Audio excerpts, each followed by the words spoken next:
Engulfing towns and countryside, floods have triggered the biggest rescue operation in Britain since World War II. Tens of thousands have been left without power, others evacuated from their homes after the wettest January on record pushed riverbanks to breaking point.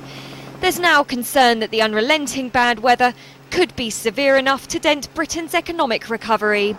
Phil Tyson from ICAP.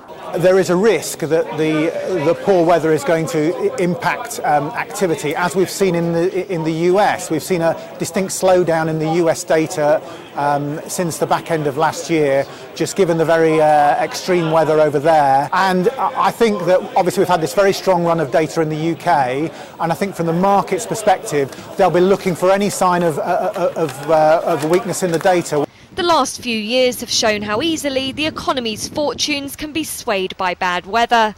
The economy shrank 0.2% in the fourth quarter of 2012 after a harsh winter.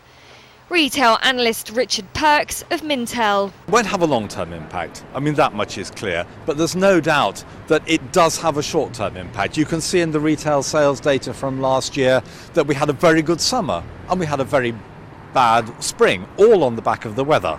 So it does have an impact, but it doesn't affect the long-term trends in spending. With more flood warnings in place, the extent of the damage is yet to be fully assessed. Bank of England Governor Mark Carney says transport, farming and other businesses will suffer, and insurance experts reportedly say the costs could reach £1 billion, with a risk that premiums could go up to cover the rise in payouts.